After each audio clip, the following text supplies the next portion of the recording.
माधोपुर में गोपाल नाम का एक व्यक्ति अपनी पत्नी सरोज और बेटे मुकुल के साथ रहता था। सरोज गोपाल की दूसरी पत्नी थी। उसकी पहली पत्नी बेटे मुकुल को जन्म देने के कुछ महीने बाद ही गुजर गई। फिर मुकुल के लालन पोषण के लिए गोपाल ने उससे दूसरी शादी कर ली। सरोज मुकुल की देखभाल करने लगी। एक रोज अचानक से सरोज को चक्कर आने लगे और उसे पता चला कि वो माँ बनने वाली है। ये बात सुनकर घर में सब बहुत खुश थे। फिर 9 महीने बाद उसने एक बेटे को जन्म दिया, लेकिन फिर भी सरोज मुकुल को उतना ही प्यार करती थी। ऐसे ही समय बीता। एक रोज सरोज की माँ विमला उसके घर आती है। कितना प्यारा है मेरा वंश, और कितना सुंदर और गुणी भी। हाँ माँ, मुकुल बड़ा ध्यान रखता है वंश का। दोनों भाइयों में बड़ा प्यार है। ये तू क्या कह रही है? मत भूल, सिर्फ वंश तेरा बेटा है और ये मुकुल तेरी सौतन का। धीरे धीरे दोनों बड़े हो रहे हैं। ऐसा ना हो बड़ा बेटा होने के नाते दामाद जी सब कुछ इसके नाम कर दे। इससे अच्छा है तुम इस कांटे को अभी बाहर निकाल फेंको। अपनी माँ की बात सरोज के मन में भी घर कर जाती है। एक रोज मुकुल स्कूल जा रहा होता है, तब सरोज वंश को गिलास भर कर दूध पीने को देती है। माँ, मुझे भी भूख लगी है, मुझे भी दूध दो ना। और दूध नहीं है घर में? और कितनी बार कहा है तुझे मेरे बेटे के खाने पीने और दूध पर नजर मत लगाया कर। मेरी माँ बिल्कुल ठीक कहती है। तू ना एक सपोला है जो कल को अपने भाई को ही निगल जाएगा। सरोज अब अपने दोनों बेटों में भेदभाव करने लगी। जहाँ उसने मुकुल को सरकारी स्कूल में पढ़ने के लिए डाला, वहीं उसने अपने बेटे वंश को शहर के बड़े स्कूल में पढ़ने के लिए डाल दिया। बड़े स्कूल में जाने पर वंश अपने अमीर दोस्तों को पैसे खर्च करते देखता तो वो भी सरोज से पैसे मांगता और सरोज उसे चुपके से पैसे दे देती। सरोज स्कूल से आने के बाद मुकुल को खेतों में काम पर भेज देती। जाओ मुकुल, अब तुम स्कूल से आ गए हो तो अब खेतों में काम करने जाओ, और ये ले 2 रोटी अचार के साथ रख दी है, वहीं खा लेना। और वंश, आप मेरे लाल, मैं तेरे लिए पास्ता बना देती हूँ। मुकुल रोता हुआ खेतों में चला गया और पेड़ के नीचे रोते हुए वो सूखी रोटी खाने लगा। फिर 10वीं के बाद ही उसने मुकुल की पढ़ाई छुड़वा दी। ऐसे ही समय बीता। दोनों बच्चे बड़े हो गए। अब सरोज ने मुकुल की शादी गांव की एक सीधी साधी लड़की आरती से करवा दी, जबकि वंश शहर की एक मॉडर्न लड़की को ब्याह कर ले आया। लेकिन शादी के बाद वो अपनी बहू से कुछ काम नहीं करवाती। उसे पार्लर और घूमने फिरने भेज देती, जबकि आरती से घर के सारे काम लेती और मुकुल से खेतों के। साथ ही अपने बेटे वंश की जिद को दिन पर दिन पूरा करती गई और वो जितने पैसे मांगता उसे देती गई। धीरे धीरे सरोज और वंश ने मिलकर गोपाल को पूरी तरह मुकुल और आरती के खिलाफ कर दिया और उन्हें घर से निकलवा दिया। अब तुम दोनों यहाँ नहीं रहोगे, तुम दोनों जंगल में बने हमारे पुराने घर में चले जाओ। उसके अलावा तुम्हें देने के लिए मेरे पास कुछ भी नहीं है। सुना नहीं क्या कहा इन्होंने? चलो निकलो अब यहाँ से। गोपाल आरती के साथ वहां से चला गया। जाते हुए पीछे से गोपाल उसके पास आया। मुकुल बेटा, अपने इस बूढ़े बाप को माफ करना, लेकिन मैं नहीं चाहता था कि बचपन से लेकर आज तक तूने जो सरोज के अत्याचार सहे हैं वो तुम्हारी पत्नी भी सहे। जहां मैं तुम्हें भेज रहा हूं वो हमारा पुश्तैनी घर है। तुम्हारी माँ ब्याह कर वहीं आई थी, उसमें उसकी खूब यादें हैं। जाओ, तुम दोनों सदा खुश रहो। मुकुल आरती के साथ चला गया। चलते चलते वो दोनों बहुत थक चुके थे। कुछ देर बाद शाम होने लगती है। फिर जंगल के बीचों बीच उन्हें एक झोपड़ी दिखाई पड़ती है।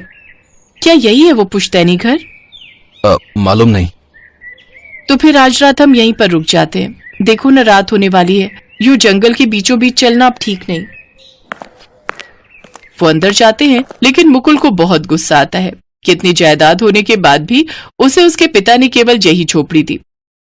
जहां हम रहते थे वहां सब सुख सुविधाएं थी, लेकिन यहाँ देखो क्या हाल हो रखा है। कोई बात नहीं जी, यहाँ हमारे पूर्वजों और माँ का आशीर्वाद है। फिर वो दोनों उस झोपड़ी में सफाई करने लगते हैं और साफ करके उसमें रहने लगते हैं। अगले दिन घर में कुछ खाने के लिए ना होने के कारण वो दोनों जंगल में खाने का कुछ ढूंढने लगते हैं।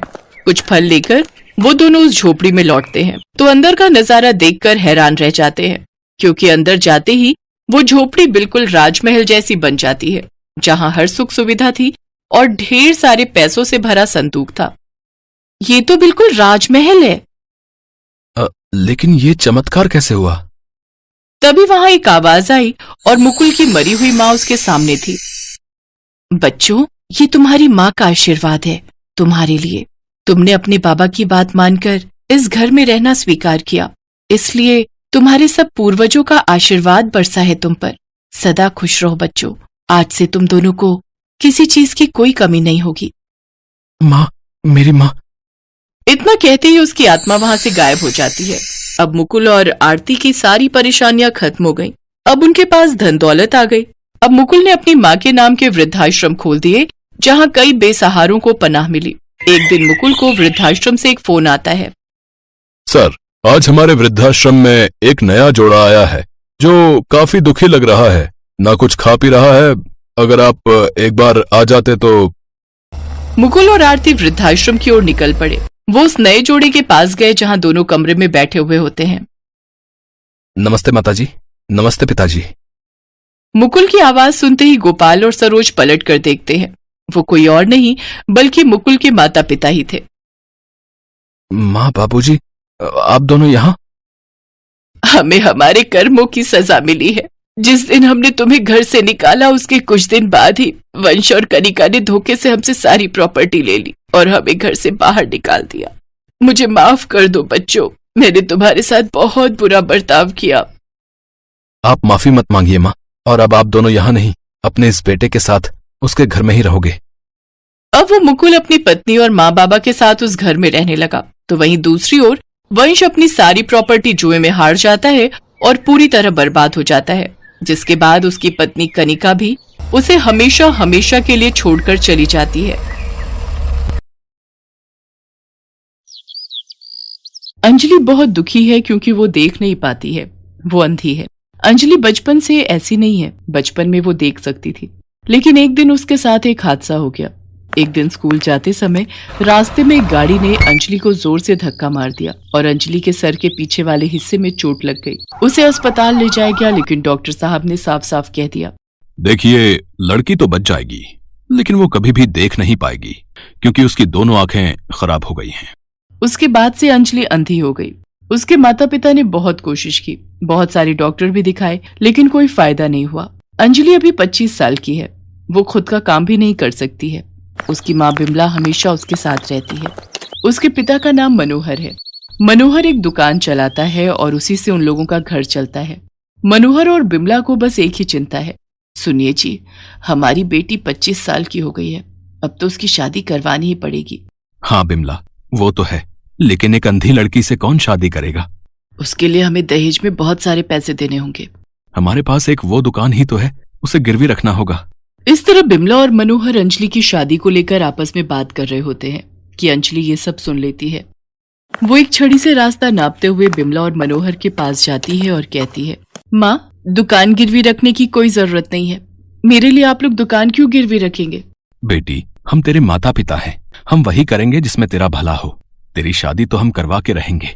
अगले ही दिन मनोहर दुकान गिरवी रखकर बहुत सारे पैसे घर ले आता है और शादी के लिए 10 लाख रुपए दहेज देने का ऐलान कर देता है। ये खबर चारों तरफ फैल जाती है और अंजलि के लिए एक रिश्ता आता है। लड़के का नाम सुबोध है और उसकी माँ का नाम जानकी, और सुबोध की बहन का नाम पायल है। तीनों मिलकर अंजलि को देखने आते हैं। अंजलि अंधी होने के बावजूद सज धज कर उन लोगों के लिए मिठाई ले आती है। उसकी शादी पक्की हो जाती है।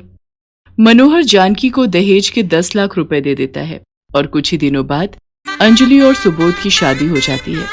अंजलि ससुराल चली जाती है। पहले के 2-3 दिन तो अच्छे से ही गुजरते हैं, मगर उसके बाद वाले दिन जानकी अंजलि से कहती है, बहू, जाओ जाकर मेरा कमरा साफ कर दो। लेकिन माँ जी, मैं तो अंधी हूँ, मुझे कुछ भी दिखाई नहीं देता। तो क्या तुम्हें सर पर बिठा लें? तभी वहां पर अंजलि की ननद पायल आ जाती है और कहती है, भाभी, भूल मत जाना कि ये तुम्हारा ससुराल है, मायका नहीं जो तुम हमेशा बस आराम करती रहोगी। यहाँ रहना है तो घर का कुछ काम तो करना ही पड़ेगा। नहीं नहीं पायल, मैं आराम नहीं करती हूँ, वो तो मुझे कुछ दिखता नहीं है, वरना काम करने से मुझे कोई ऐतराज नहीं है। अब जानकी चिल्लाना शुरू करती है, चुप रह कलमुही, कामचोर कहीं की, हमेशा बस अंधी होने का फायदा उठाती है। जो बोल रही हूँ वो चुपचाप सुन ले, नहीं तो मार मार कर यहाँ से दफा कर दूंगी। ये सुनकर अंजलि घबरा जाती है, साथ साथ उसे बहुत डर भी लगने लगता है। डर के मारे वो बड़ी मुश्किल से चलते हुए जानकी के कमरे में जाती है और झाड़ू से कमरा साफ करने लगती है, लेकिन उसे तो कुछ दिख ही नहीं रहा था।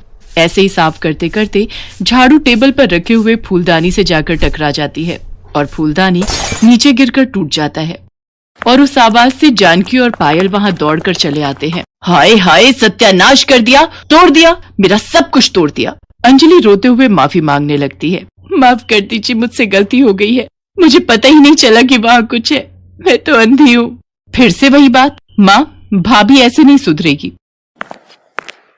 ये बोलकर पायल 2 डंडे लाती है और दोनों मिलकर अंजलि के ऊपर प्रहार करने लगते हैं। अंजलि रो पड़ती है। उसी रात को जब सुबोध घर लौटता है तब अंजलि उसे सब कुछ बताती है। ये सुनकर सुबोध अपनी माँ और बहन को ही सपोर्ट करता है। अंजलि समझ जाती है कि ये लोग ऐसे ही हैं। उसके बाद से हर रोज अंजलि के ऊपर अत्याचार चलता रहता है। कुछ दिन बाद सुबोध जानकी से कहता है, माँ, आपने दहेज के लिए शादी करने को बोला, मैंने कर लिया, मगर मैं नंदिनी से प्यार करता हूँ, मैं उससे शादी करना चाहता हूँ माँ। मुझे पता है बेटा, मगर उसके पहले इस अंजलि का कुछ करना पड़ेगा। मेरे पास एक आइडिया है माँ। पायल आइडिया बताती है और सभी वो करने के लिए राजी हो जाते हैं। अगले दिन सुबोध अंजलि को एक अच्छे आंखों के डॉक्टर के पास ले जाने के बहाने घर से दूर ले जाता है। वो अंजलि को लेकर एक जंगल में पहुंच जाता है। घना जंगल, चारों तरफ कोई नहीं है। अंजलि को कुछ अजीब सा लगता है। वो कहती है, ये तुम मुझे कहाँ ले आए हो? आसपास और कोई इंसान नहीं है क्या? हाँ है ना, तुम चिंता मत करो अंजलि, आज ही तुम्हारी आंखें बिल्कुल ठीक हो जाएंगी, तुम फिर से देख पाओगी। तुम यहीं पर रुको, मैं अभी आता हूँ, ठीक है? ये बोलकर सुबोध वहां से चला जाता है। अंजलि अकेली जंगल के बीचों बीच खड़ी रहती है। शाम हो जाती है। बहुत इंतजार के बाद भी जब सुबोध नहीं आता है तब अंजलि सब कुछ समझ जाती है और वो रोने लगती है। हे भगवान, ये मेरे साथ क्या हो रहा है? क्यों हो रहा है? मुझे पता है मेरे पति मुझे यहाँ छोड़कर भाग गया है। मैं अंधी हूँ, उसमें मेरी क्या गलती है? तभी वहां पर एक बूढ़ी औरत आ जाती है और अंजलि से कहती है, बेटी, तुम्हारे पास कुछ खाने को मिलेगा? मैंने 2 दिन से कुछ नहीं खाया। अंजलि के पास सिर्फ 2 बिस्कुट थे। बूढ़ी औरत की दर्द भरी आवाज सुनकर अंजलि को दया आती है और वो 2 बिस्कुट उस औरत को दे देती है और अचानक से एक चमत्कार हो जाता है। वो बूढ़ी औरत जंगल की देवी में बदल जाती है। अंजलि, मैं इस जंगल की देवी हूँ। मैं बूढ़ी औरत के रूप में तेरी परीक्षा ले रही थी। तूने सब कुछ खो दिया है। तेरे पास सिर्फ 2 बिस्किट थे और वो भी तूने मुझे दे दिया। मैं प्रसन्न हूँ। बोल, तुझे क्या चाहिए? देवी, मैं अंधी हूँ, दया करके मेरी आंखों की रोशनी मुझे लौटा दीजिए। जंगल की देवी अपनी जादुई शक्ति से एक जादुई चश्मा लाती हैं। अंजलि, ये जादुई चश्मा है, इसे पहनते ही तुझे फिर से सब कुछ दिखाई देने लगेगा। अंजलि उस जादुई चश्मे को पहन लेती है और उसे सब कुछ दिखाई देने लगता है। पेड़, पौधे, आसमान, जमीन, सब कुछ। अंजलि खुशी से झूम उठती है। जंगल की देवी, आपका बहुत बहुत धन्यवाद। मुझे सब कुछ दिख रहा है। इतनी खुशी मुझे जिंदगी में कभी नहीं मिली। अंजलि जंगल की देवी को धन्यवाद देकर वहां से चली जाती है। वो इधर उधर घूमकर अगले दिन सुबह ससुराल पहुंचती है, लेकिन वहां जाकर अंजलि देखती है कि सुबोध ने नंदिनी नाम की एक लड़की से शादी कर ली है। अंजलि को देखकर वो लोग बहुत चौंक जाते हैं। अरे, तुम कहाँ से आ गई? तुम्हें तो कुछ दिखाई नहीं देता है ना? हाँ हाँ, तुम तो अंधी हो, तुम्हें तो अब तक किसी जानवर के पेट में होना चाहिए था। इतने घने जंगल से तुम लौट कैसे आई? ये सुनकर हंसते हुए अंजलि कहती है, मुझे पता है तुम लोग मुझे मारना चाहते थे। सिर्फ और सिर्फ दहेज के लिए तुम लोगों ने मुझे इस घर की बहू बनाया, लेकिन अब मैं सब कुछ देख सकती हूँ। अब मैं तुम सबको मजा चखाऊंगी। ये सुनकर सभी हंसने लगते हैं। पायल कहती है, तुम्हें क्या लगता है तुम अकेली एक औरत हम चारों को हरा सकती हो? तभी सुबोध की नई पत्नी नंदिनी कहती है, मैं समझ गई हूँ कि ये कैसे देख पा रही है। कहीं से इसे ये चश्मा मिल गया है, इसी की वजह से ये देख पा रही है। हाँ, तुम सही कह रही हो, पहले तो ये चश्मा नहीं था। बेटा, इसका चश्मा निकाल, उसके बाद हम चारों मिलकर इसे मार डालेंगे और इसके घर वालों को बोल देंगे कि अंजलि किसी और के साथ भाग गई है। सुबोध अंजलि की तरफ बढ़ने लगता है। अंजलि ने खुशी के मारे ये सोचा ही नहीं था कि ये लोग उसे यहाँ भी मार सकते हैं। अंजलि डर जाती है। चारों के चारों अंजलि को मारने के लिए तैयार हैं। तभी एक चमत्कार हो जाता है। अंजलि के जादुई चश्मे से एक चमत्कारी रोशनी निकलती है और उस रोशनी में चारों जलकर भस्म हो जाते हैं। आह, बचाओ! ऐसे ही दर्द से तड़पते हुए चारों का खेल खत्म हो जाता है। अंजलि को इंसाफ मिलता है। उसने नहीं सोचा था कि उसका ये जादुई चश्मा ऐसा भी कर सकता है। वो मन ही मन जंगल की देवी को धन्यवाद देती है और इसके बाद वो अपने मायके लौट जाती है और अपने माता पिता को सब कुछ बताती है। वो लोग अंजलि को सपोर्ट करते हैं और ऐसे ही अंजलि अपने जादुई चश्मे के साथ खुशी खुशी रहने लगती है।